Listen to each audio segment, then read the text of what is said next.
My hands trembled as I stared at the engagement announcement, watching my entire family celebrate my golden boy brother while completely ignoring the bombshell I was about to drop.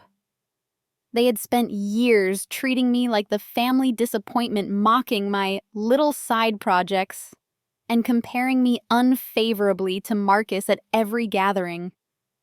What they didn't know was that their precious corporate jobs, their mortgages, their entire comfortable lives, all depended on the company I had built from nothing. Tonight at Marcus's engagement party, everything would change forever. Hey everyone! Before we dive into this incredible story of family karma and sweet justice, I'd love to know, where are you watching from tonight? If you're ready for a revenge story that'll have you on the edge of your seat, smash that like button and hit subscribe because this family drama has twists you won't see coming. Trust me, you'll want to stick around for what happens next. Growing up as Seraphina Blackwell in suburban Connecticut, I was always the odd one out. While my brother Marcus excelled at everything traditional, football captain, honor roll acceptance to Yale, I was the dreamy artist who spent hours sketching and coding in my bedroom. My parents, Robert and Linda Blackwell, never missed an opportunity to remind me how I was wasting my potential. "Sarah, when are you going to get serious about your future?" Mom would sigh during dinner, usually right after praising Marcus for his latest achievement. "These little computer games of yours aren't going to pay the bills." Dad was even more direct. "Your brother's already secured an internship at Morrison Tech. Meanwhile, you're still playing with your drawings. It's time to grow up, sweetheart." Morrison Tech, the name that would later become central to my story. At 18, while Marcus was celebrating his college acceptance, I was quietly building something extraordinary. What started as little computer games had evolved into a revolutionary software platform that streamlined business operations.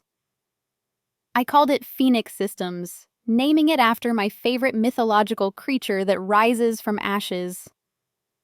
Working 18-hour days in my bedroom, surviving on energy drinks and determination, I developed an AI-powered management system that could revolutionize how companies handled everything from inventory to human resources. But every time I tried to share my excitement with my family, they dismissed it with patronizing smiles. "That's nice, dear," Mom would say, not even looking up from her magazine. "Maybe you can make a little pocket money from it." The real betrayal began when I discovered what my family had been saying behind my back. During Marcus's graduation party, I overheard a conversation that shattered my heart. I had gone upstairs to get my jacket when I heard voices carrying from the kitchen below. "I'm honestly embarrassed by Sarah sometimes," Dad was saying to Uncle James. "She's 22 and still living in Fantasyland. Meanwhile, Marcus just got promoted to senior analyst at Morrison Tech." "What's she doing now?" Uncle James asked. "Some ridiculous tech startup thing," Mom chimed in. "She keeps talking about changing the world with her little app. It's frankly delusional. We've tried everything. Therapy, career counseling, even threatened to cut her off financially.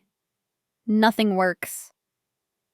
Marcus's voice joined the conversation and his words cut deepest of all. "The worst part is she actually believes she's going to be successful. It's kind of pathetic, honestly. I've tried explaining how the real business world works, but she just doesn't get it. She's been working on this Phoenix thing for 4 years and has nothing to show for it." "Phoenix?" Uncle James laughed. "What kind of name is that for a business?" "Exactly," Dad continued. "She registered some LLC and everything, acting like she's a real entrepreneur. Meanwhile, she's never held a proper job, never had to meet a deadline that actually mattered. Marcus worked his way up at Morrison Tech through pure merit. I stood frozen on the stairs, listening to my own family tear apart my dreams and ambitions. But what hurt most wasn't their mockery.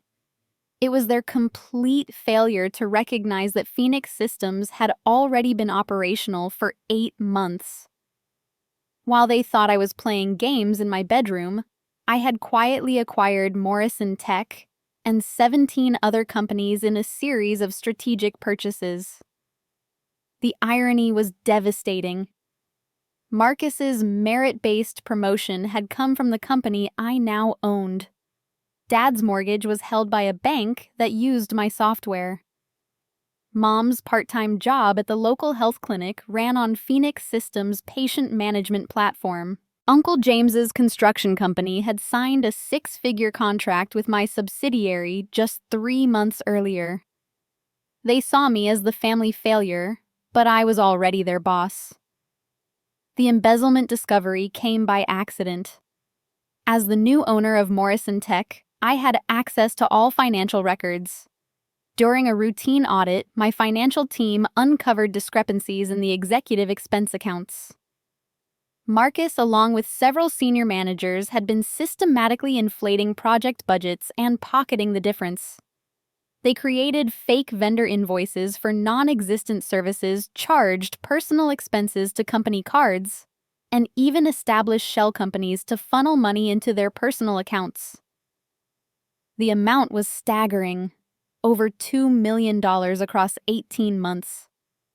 Marcus alone had stolen nearly $400,000 money he used to buy his luxury car fund, his expensive lifestyle, and even purchase the engagement ring he had just given his fiancée, Brittany.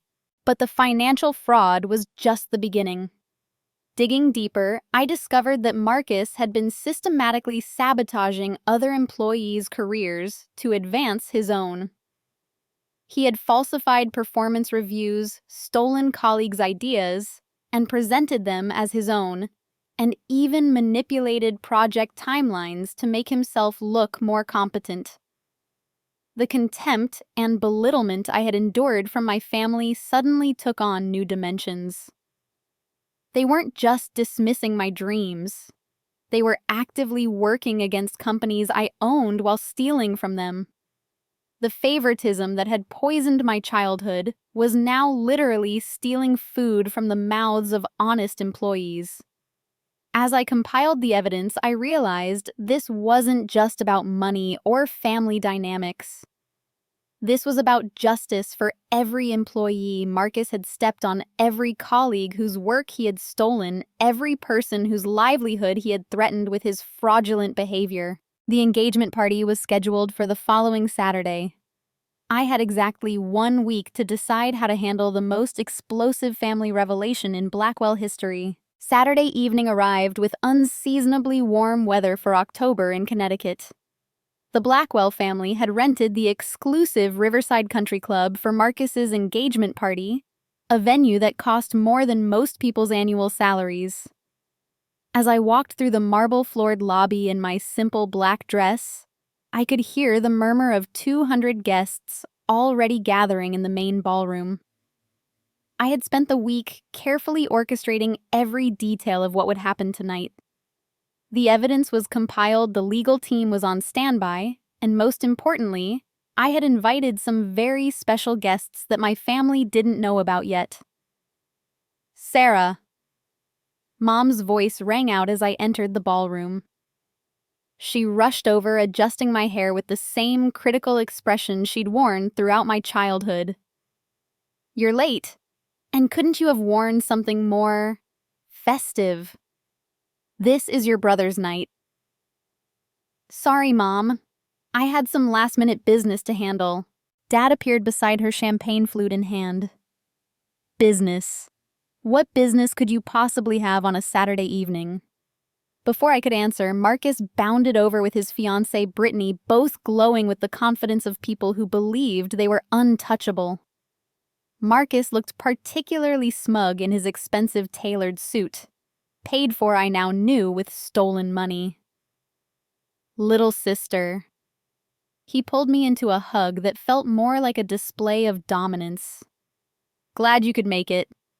Brittany and I were just telling everyone about our honeymoon plans. 2 weeks in the Maldives at that resort where celebrities stay. Sounds expensive, I commented mildly. Marcus's chest puffed with pride.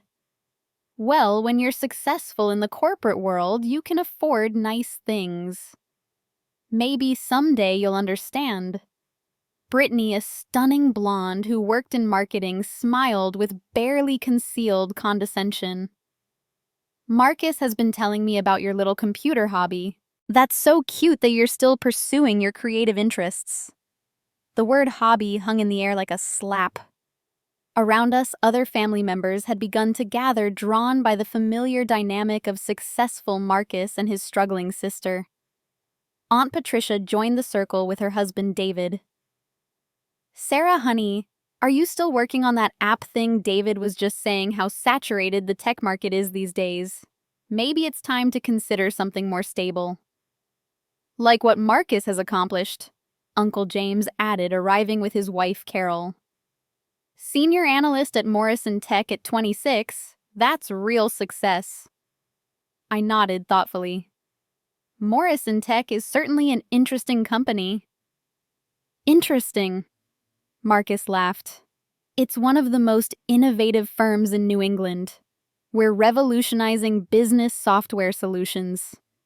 In fact, we just landed a major contract with Phoenix Systems, some startup that's been making waves lately. My heart began to race, but I kept my expression neutral. Phoenix Systems, I've heard of them. They're our biggest client now. Marcus continued, basking in the attention. The CEO is supposedly some young entrepreneur, but nobody knows much about them. Very secretive. The contract I negotiated with them is worth millions. You negotiated it personally? I asked innocently. Well, I was part of the team. He backtracked slightly. But my contributions were significant. That's why I got my latest promotion and bonus. Dad beamed with pride. That's my boy, always finding ways to excel. Mom dabbed at her eyes dramatically. We're just so proud of Marcus.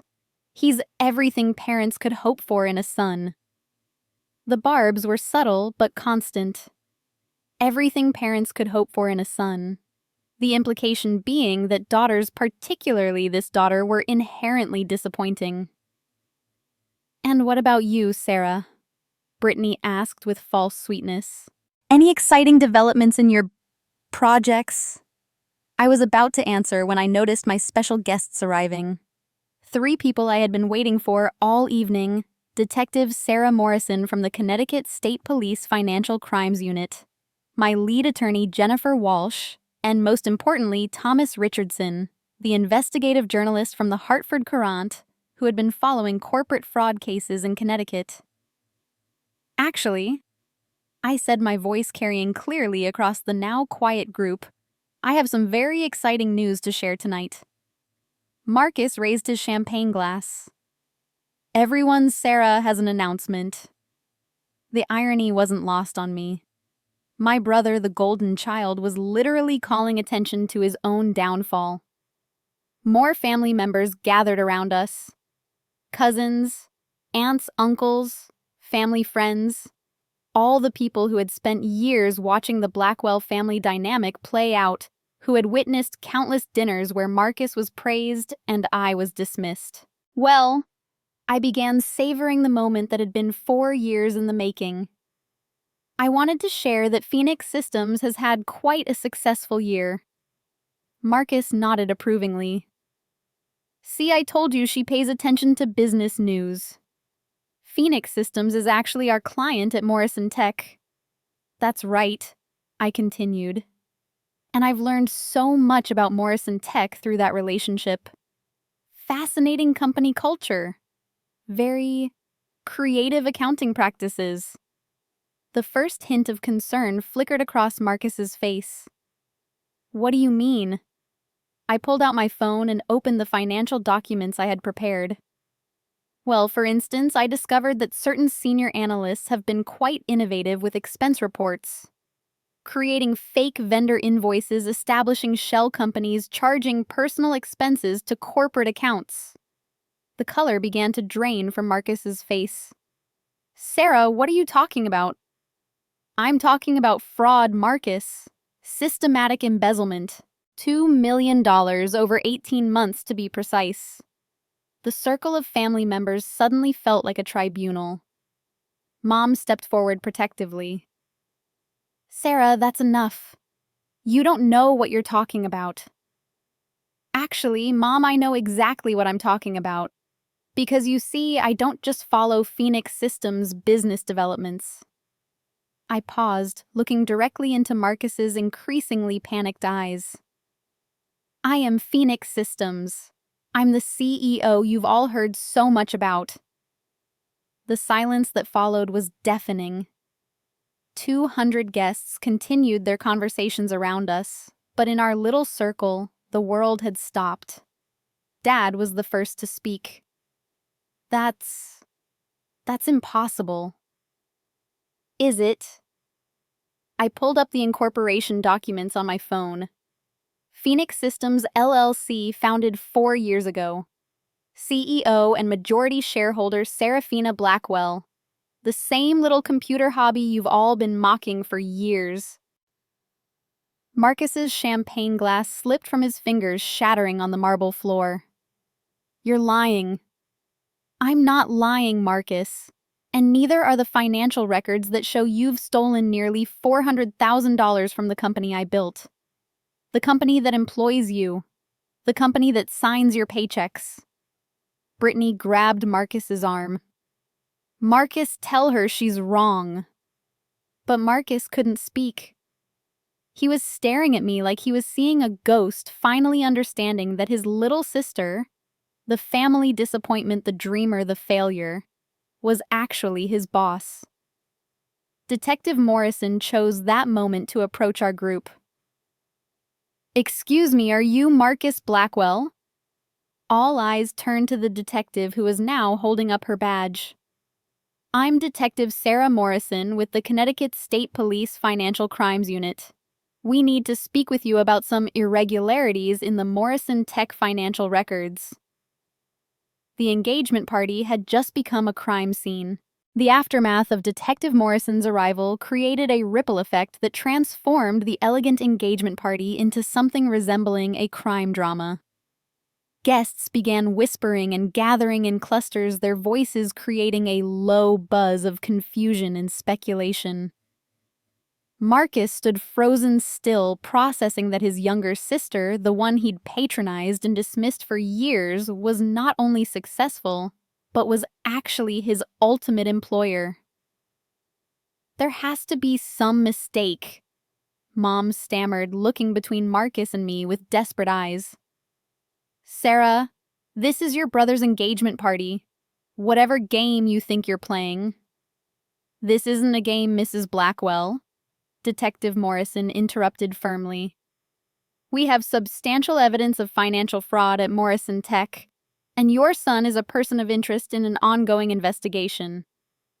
Dad stepped protectively in front of Marcus, his face red with indignation. This is harassment. My son is one of the most respected employees at Morrison Tech. He's been there for 4 years, worked his way up through merit and dedication. Dad, I said quietly, Marcus didn't work his way up through merit. He stole his way up through fraud. Jennifer Walsh. My attorney approached the group with a thick folder in her hands. Mr. and Mrs. Blackwell, I'm Jennifer Walsh, representing Phoenix Systems in this matter. We have documented evidence of systematic financial fraud, including falsified expense reports, fake vendor invoices, and unauthorized transfers to shell companies controlled by your son. Brittany finally found her voice, though it came out as a near whisper. Marcus, what are they talking about? Marcus looked at his fiancée with the expression of a drowning man. Brittany, I can explain. This is all a misunderstanding. Sarah's always been jealous of my success. Your success. I couldn't help but laugh, though there was no humor in it. Marcus, you've been successful with my money. The car you drive paid for with funds stolen from Phoenix Systems. The engagement ring on Brittany's finger purchased with embezzled money. This entire party funded by fraud. The accusations hung in the air like poison gas. Around us, more guests had begun to notice the commotion. I spotted several Morrison Tech employees in the crowd, people who worked for my company without knowing it, people whose livelihoods had been threatened by Marcus's criminal behavior. Thomas Richardson, the investigative journalist, had been quietly observing from nearby. Now he approached with his recorder running. Ms. Blackwell, can you comment on the scope of the alleged fraud at Morrison Tech? This was the moment I had been building toward, not just exposing Marcus, but ensuring that the story reached everyone who needed to hear it. The fraud extends far beyond simple embezzlement. I told Richardson, speaking clearly so that everyone in our growing crowd could hear. We've documented cases of stolen intellectual property, falsified performance reviews, and deliberate sabotage of colleagues' careers. Marcus's face had gone from pale to ashen. Sarah, please. Think about what you're doing. We're family. Family, the word tasted bitter. Marcus, when have you ever treated me like family? When have any of you ever shown me the respect you'd show a stranger on the street? Uncle James pushed forward aggressively. Now see here, young lady. I don't know what kind of delusion you're operating under, but Marcus is a good man. He wouldn't steal a penny from anyone. Uncle James, I said calmly, your construction company signed a contract with Phoenix Systems 3 months ago. 6 figures for the new office complex project. That contract was personally approved by me. The money you were paid came from the company Marcus has been stealing from. The revelation hit Uncle James like a physical blow. He stared at me with dawning comprehension, realizing that his own livelihood was connected to the very company his nephew had been defrauding. This was when my alliance network began to reveal itself. I had spent the past week not just gathering evidence, but building connections with people who had been wronged by Marcus's behavior. Sarah Chen, no relation to any Chen family I might avoid mentioning, stepped forward from the crowd. She was a Morrison Tech developer whose innovative project ideas had been stolen by Marcus and presented as his own work. I had reached out to her earlier in the week, and she had agreed to come tonight as my guest.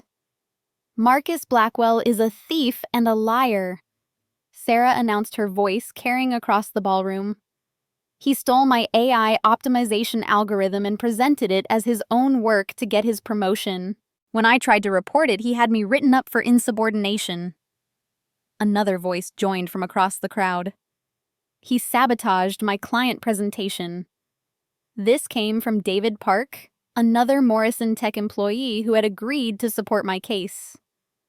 He deliberately gave me wrong information about the Henderson account, so my presentation would fail. Then he swooped in with the correct information and took credit for saving the deal. More Morrison Tech employees began speaking up, creating a chorus of accusations that painted a picture of systematic workplace abuse and fraud.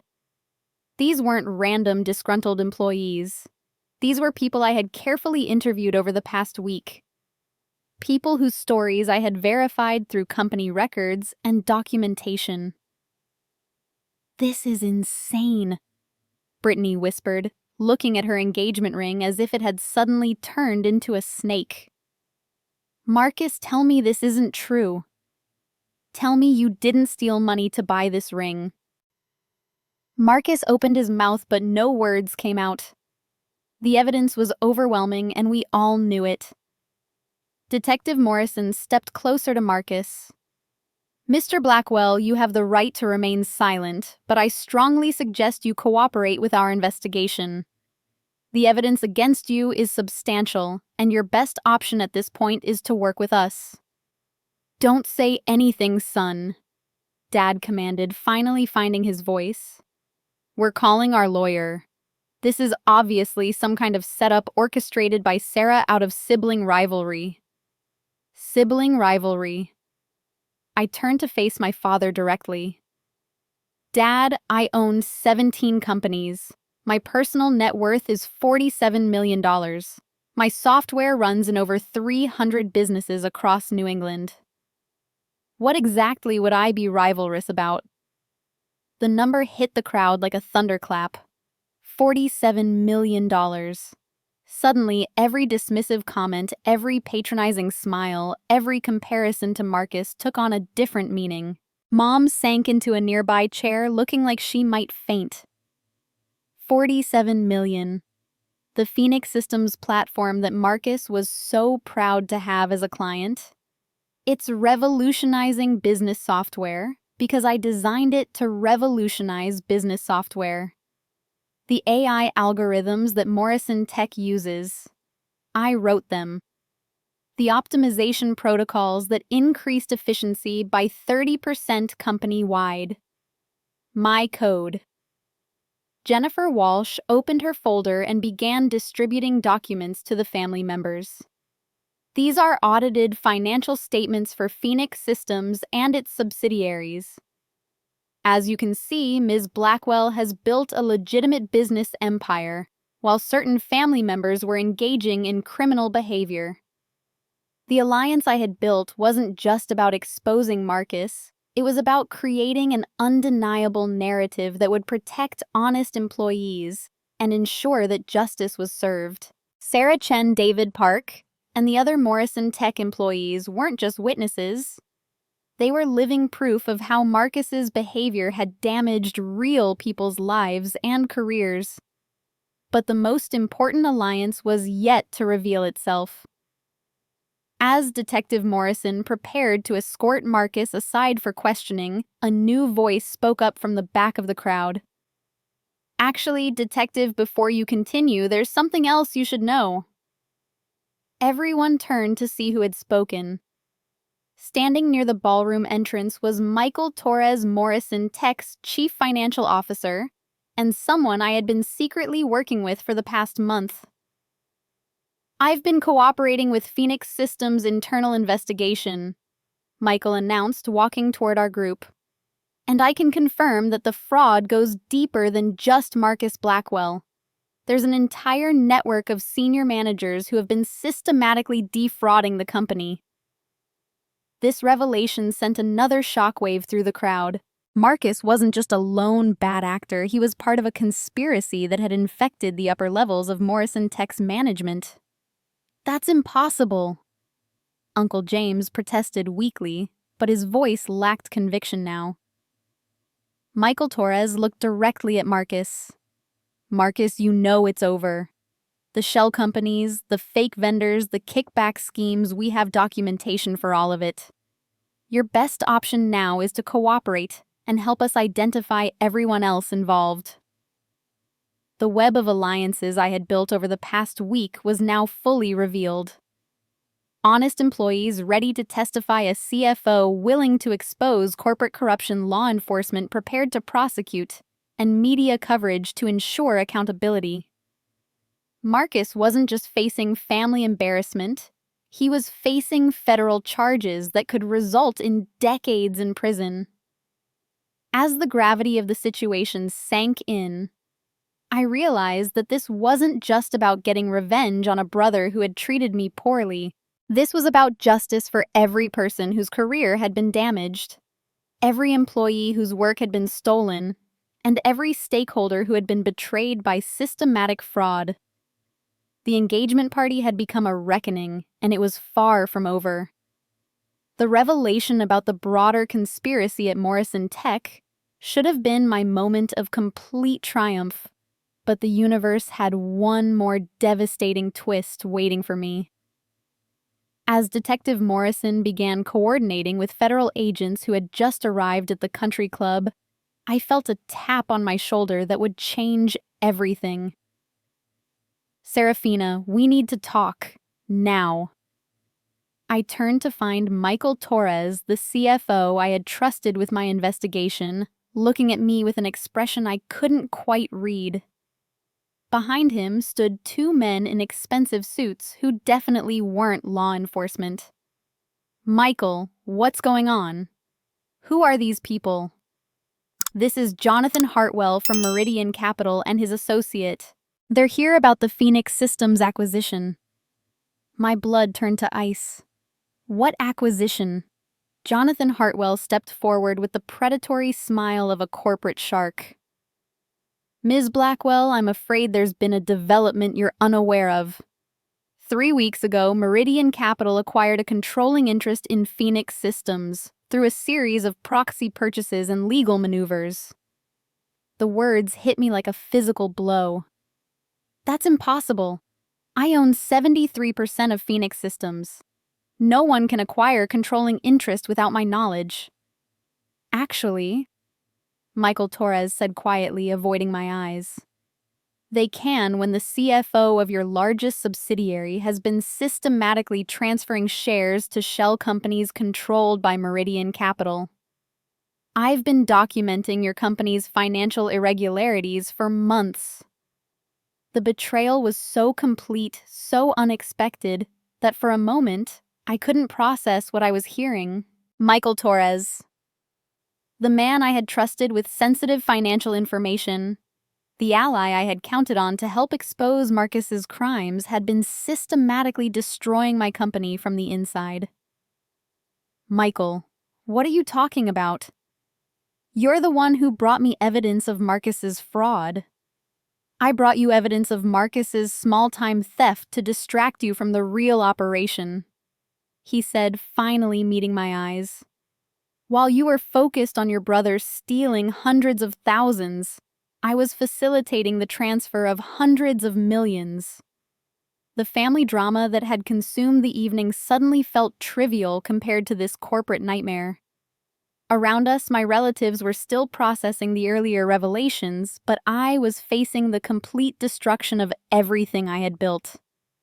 Hartwell pulled out a tablet and showed me documents that made my heart sink. Legal filings, stock transfers, shell company formations, all bearing Michael Torres's electronic signature, and all perfectly legal under the complex web of corporate law.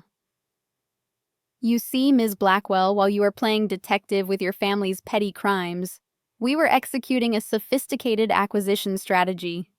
Your company's rapid growth caught our attention 18 months ago.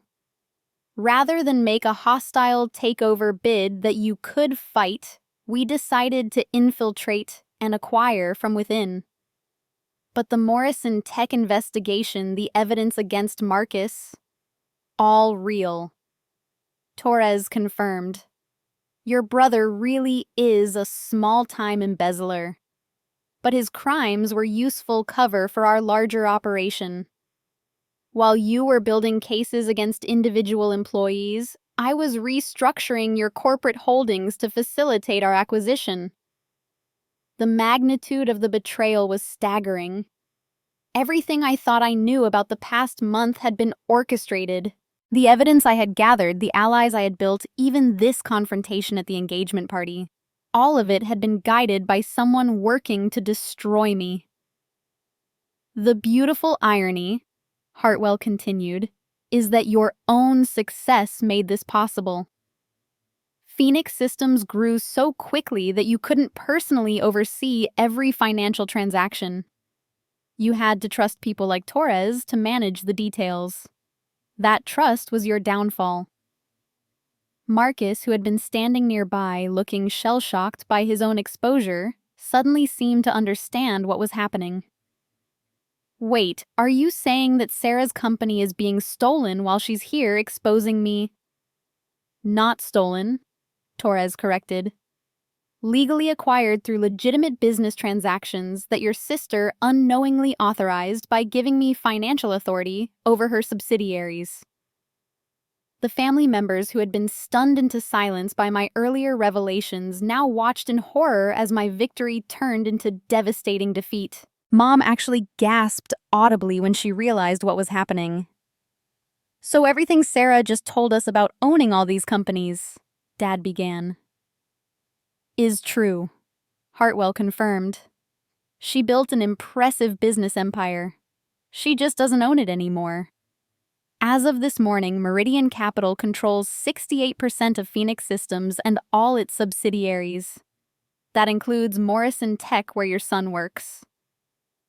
The cosmic injustice was almost too much to bear. I had spent 4 years building Phoenix Systems, had grown it into a $47 million empire, had finally reached the moment where I could prove to my family that their golden boy was a criminal, only to discover that my trusted CFO had been systematically stealing my life's work. Brittany, still wearing the engagement ring purchased with embezzled money, looked between Marcus and me with confusion. So, Marcus is still a criminal, but Sarah isn't actually successful anymore. Oh, she's still successful, Torres said with what might have been genuine admiration. She built something extraordinary. She just doesn't own it anymore. And technically, since Meridian now controls Morrison Tech, Marcus works for us, not for Sarah. Detective Morrison, who had been listening to this exchange with growing confusion, stepped forward. This doesn't change the criminal investigation. Regardless of who owns the company now, fraud was still committed. Absolutely, Hartwell agreed. Marcus Blackwell and his accomplices will face full prosecution. Meridian Capital has no tolerance for criminal behavior among our employees. In fact, we'll be cooperating fully with law enforcement to ensure that all perpetrators are held accountable. The bitter irony wasn't lost on anyone.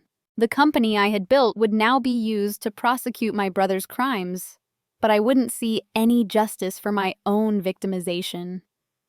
Meridian Capital would emerge as the hero of this story, cleaning up corporate fraud and protecting honest employees, while I would be remembered as the business owner who lost everything through poor judgment in trusting the wrong people. There is one silver lining, Torres said, his voice carrying what sounded like genuine regret. Your employment contract with Phoenix Systems includes a substantial severance package. Meridian is prepared to honor that contract and provide you with a settlement of $2.5 million. $2.5 million. 6 months ago, that would have seemed like an impossible fortune.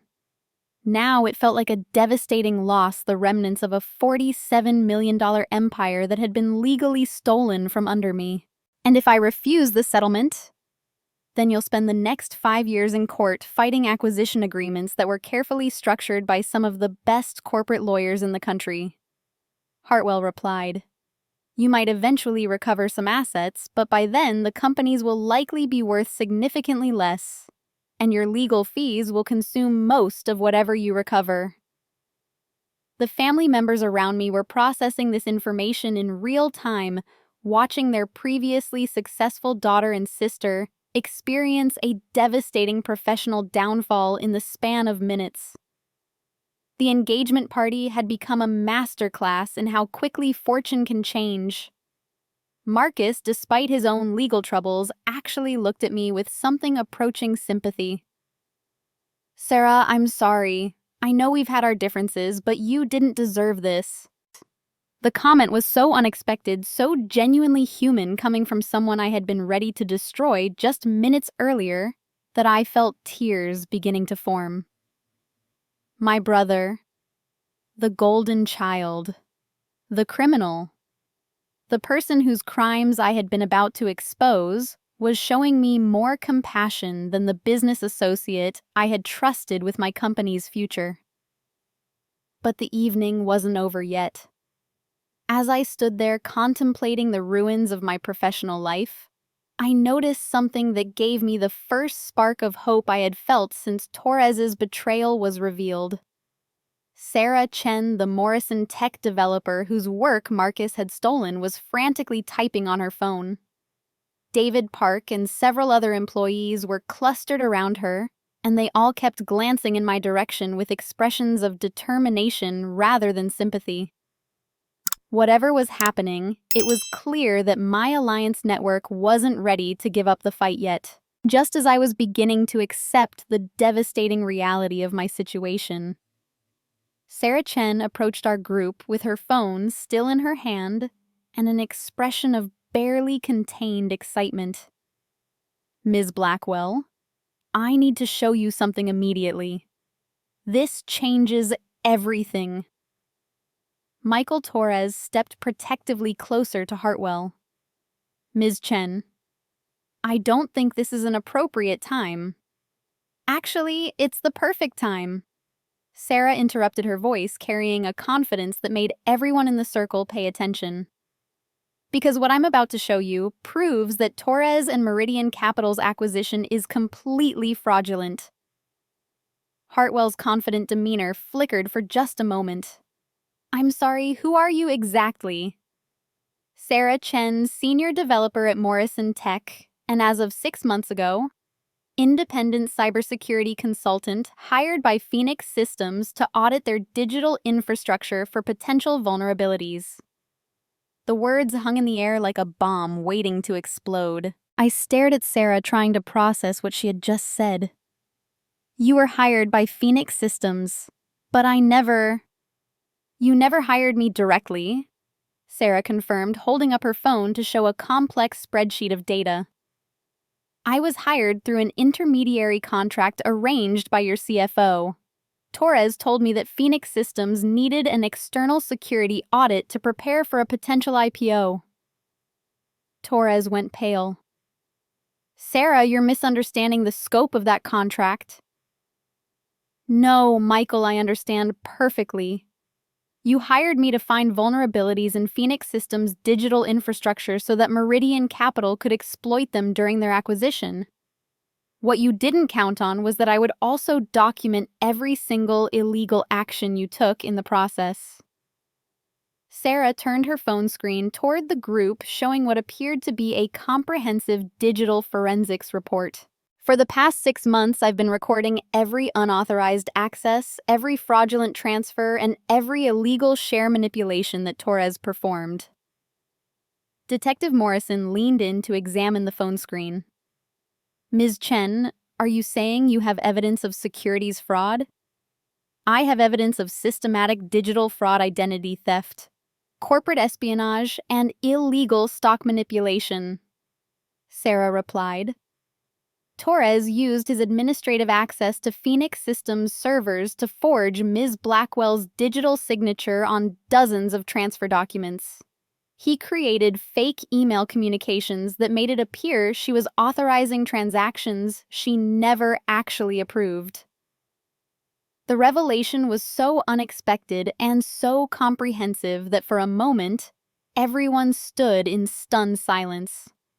Then Hartwell began backing away from Torres like he was radioactive.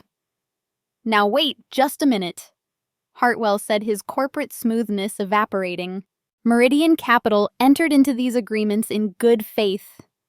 If Torres was engaging in fraudulent practices..." "Oh, you knew," Sarah interrupted, scrolling through more data on her phone. "I have recorded phone conversations between Torres and your acquisition team where they explicitly discuss forging documents and manipulating digital records. You weren't just complicit, you were directing the fraud." Torres made a sudden movement towards Sarah, apparently trying to grab her phone, but David Park and 2 other Morrison Tech employees immediately stepped between them. "I wouldn't do that, Michael," David said calmly. "Sarah's phone is backed up to 3 separate cloud servers, and copies of all her evidence have already been sent to the FBI's Corporate Fraud Division." This was the moment when everything shifted again. The alliance network I thought I had lost was revealing itself to be far more sophisticated and prepared than I had ever imagined. "Sarah," I said slowly, "how long have you been documenting this?" "Since the day Torres first approached me 6 months ago," she replied. Something felt wrong about the whole arrangement. Why would a CFO hire an external security consultant without the CEO's knowledge? So I started recording everything and running parallel investigations. You've been investigating for 6 months. Why didn't you tell me? David Park answered for her. Because we weren't sure who we could trust in the company. For all we knew, you might have been complicit in whatever Torres was planning. It wasn't until this week when you started investigating Marcus's fraud that we realized you had no idea what was happening to your own company. The sophistication of their operation was stunning. While I had been building my case against Marcus's relatively small-scale embezzlement, my own employees had been conducting a comprehensive investigation into the systematic theft of my entire company. There's more. Sarah continued, pulling up another file on her phone. Torres wasn't just working with Meridian Capital. He's been coordinating with at least 3 other investment firms to artificially deflate Phoenix Systems' apparent value, while simultaneously inflating the value of its individual assets. She showed us a complex chart that revealed the true scope of the conspiracy. The plan was to acquire Phoenix Systems at below-market rates, then immediately break it up and sell the individual subsidiaries to pre-arranged buyers at massive profits.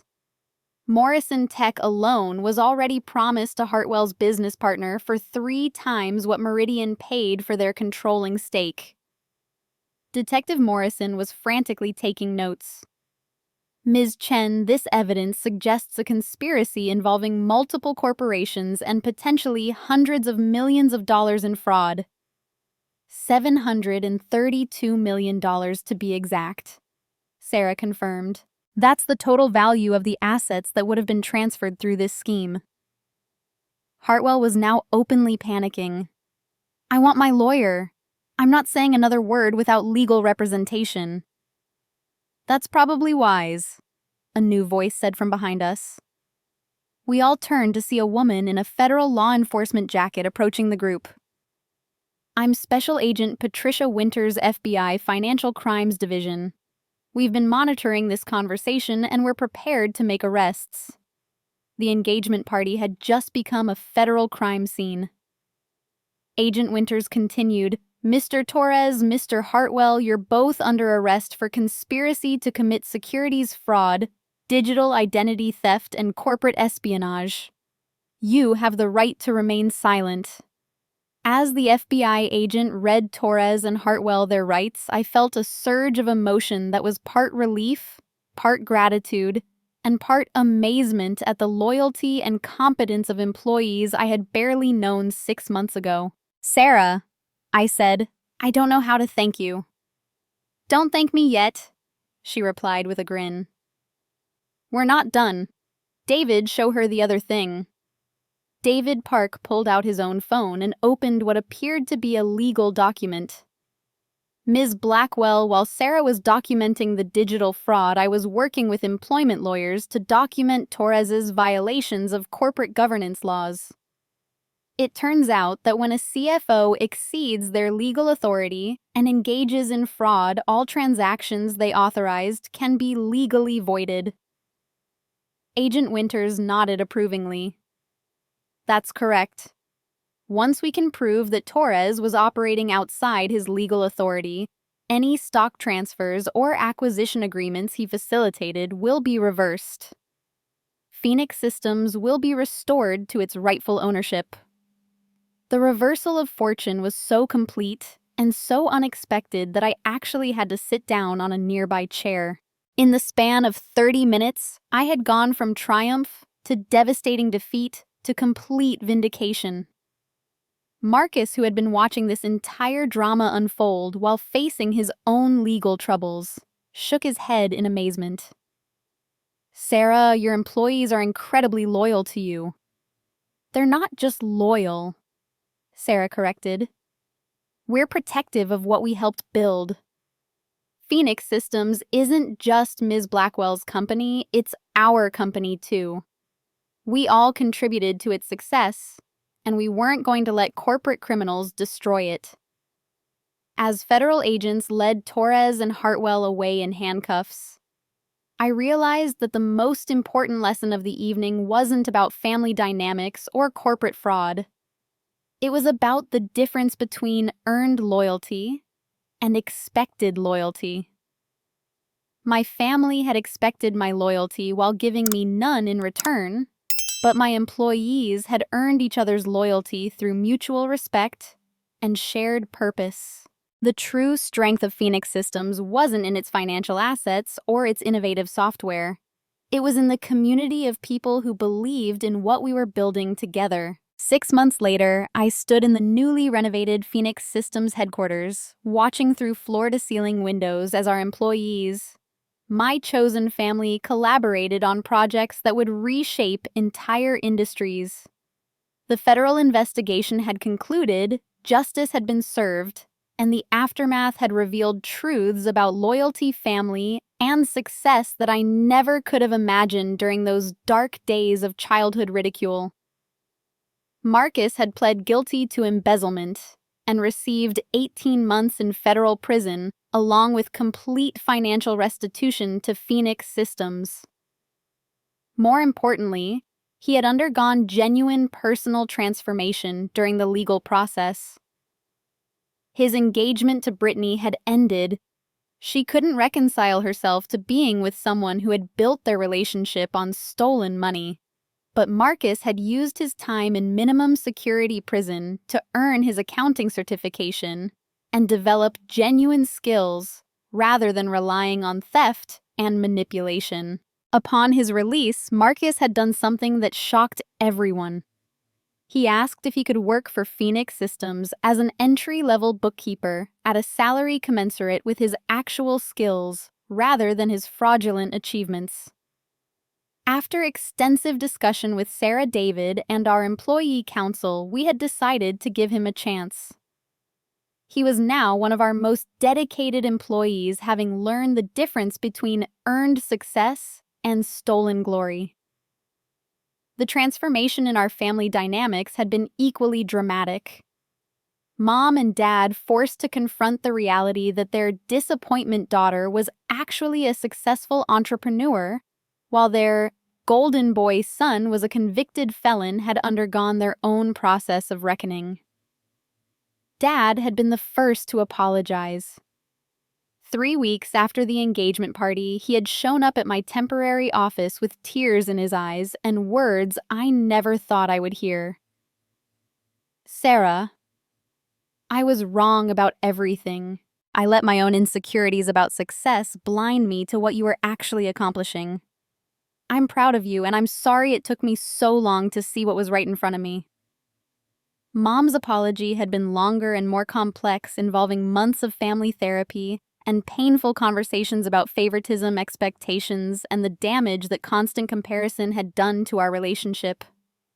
She was now one of Phoenix Systems' biggest supporters, though it had taken time for her to understand that her pride couldn't erase decades of dismissal and contempt. The most satisfying consequence had been the complete exposure of the Meridian Capital conspiracy. Jonathan Hartwell and Michael Torres, along with 7 other executives from 3 different investment firms, had been sentenced to federal prison terms ranging from 5 to 12 years. The FBI's investigation had revealed that their scheme had targeted dozens of successful companies founded by young entrepreneurs, particularly women and minorities, who were seen as easier to manipulate and defraud. Our victory had inspired other business owners who had been victimized by similar schemes to come forward, leading to a congressional investigation into predatory acquisition practices and new federal legislation protecting entrepreneur-owned companies from corporate fraud. Phoenix Systems itself had not only survived, but thrived in ways I never could have anticipated. Sarah Chen was now our Chief Technology Officer, having proven that her loyalty and competence far exceeded her original job title. David Park had become our Director of Employee Relations, creating workplace policies that ensured every team member felt valued and heard. Together, they had helped build a company culture based on mutual respect, rather than hierarchical favoritism. Most importantly, we had established the Phoenix Foundation, using 10% of our annual profits to provide startup funding and mentorship for young entrepreneurs whose families didn't believe in their dreams. Every year, we awarded grants to dozens of family disappointments who were building extraordinary things that their relatives couldn't understand or appreciate.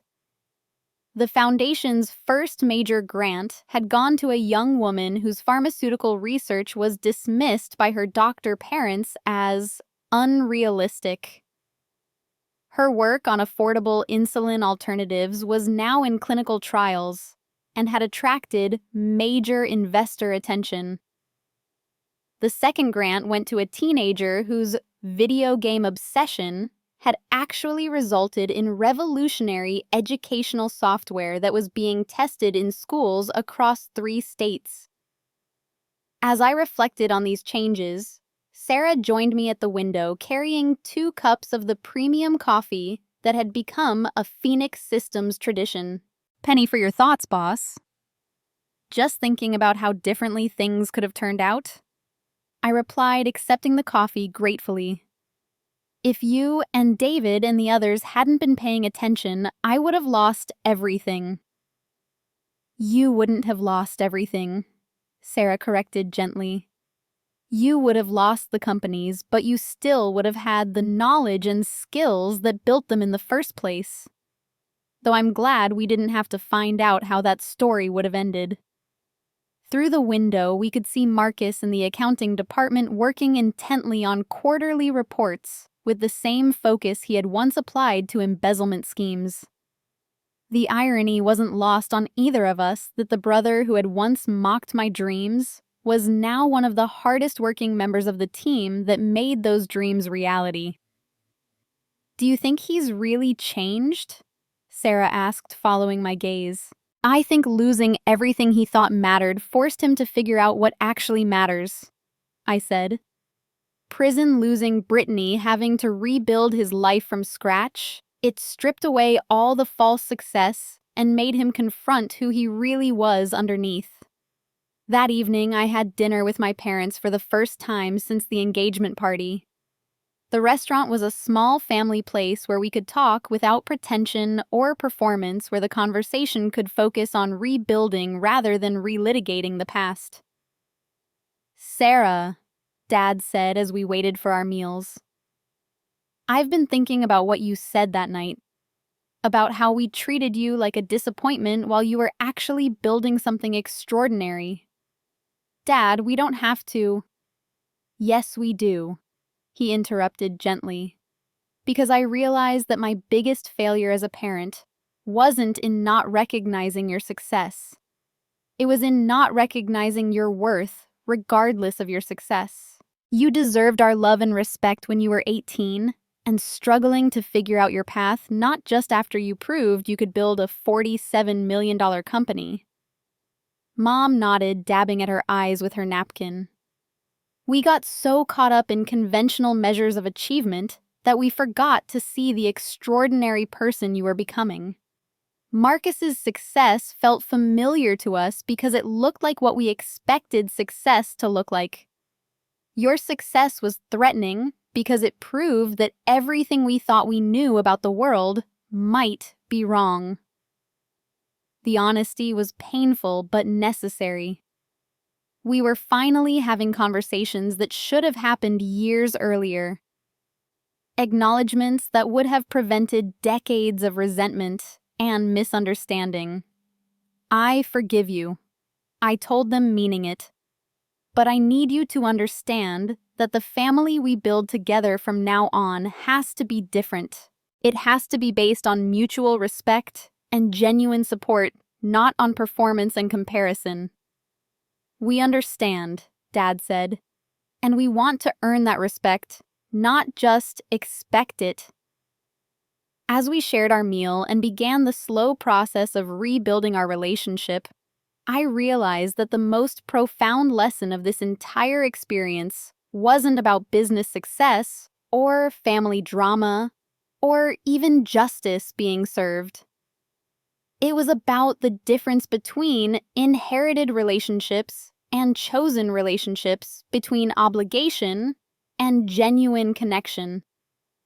The Phoenix Systems team, Sarah and David and Marcus and all the others had become my real family because we had chosen each other based on shared values and mutual respect. We supported each other's dreams because we believed in each other's potential, not because we shared DNA or felt obligated by convention. My parents could still be part of my life, but only as members of this chosen family, earning their place through their actions rather than expecting it through biology. 6 months after that chaotic engagement party, Phoenix Systems was stronger than ever. My relationship with my brother had been rebuilt on honest foundations, and my parents were learning to love me for who I was, rather than who they thought I should be. The most satisfying moment had come just last week, when Marcus had presented me with the first quarterly report that showed 0 discrepancies, 0 irregularities, and complete financial transparency. "I know this doesn't make up for what I did," he had said quietly, "but I want you to know that I finally understand what you built here. It's not just a successful company, it's a place where people can be their best selves. I'm grateful you gave me the chance to be part of that." Justice had been served. Karma had completed its circle, and I had learned that the sweetest revenge isn't destruction. It's building something so extraordinary that former enemies want to become allies. The phone calls and messages still came in daily from young entrepreneurs who had heard our story and wanted to share their own experiences with family dismissal and ultimate vindication. Each story reminded me that this journey wasn't just personal. It was part of a larger narrative about believing in yourself when nobody else will, about building your own definition of success, and about choosing your family based on love and respect rather than genetics and obligation. As I finished writing the latest Phoenix Foundation grant proposal, I smiled thinking about all the disappointments who would soon discover that their dreams were not only valid, but valuable. Their families might not understand their vision yet, but we did, and sometimes that's enough to change the world. Now I want to hear from you. Have you ever had to prove your worth to family members who doubted your dreams? Share your story in the comments below, because every success story started with someone believing in themselves when nobody else would. If this story inspired you or reminded you of your own journey, please hit that like button and subscribe for more stories about turning dismissal into triumph. And don't forget to share this with anyone who needs a reminder that family isn't just about blood, it's about who shows up for your dreams. Thank you for watching, and remember, sometimes the greatest revenge is building a life so extraordinary that your former critics become your biggest supporters.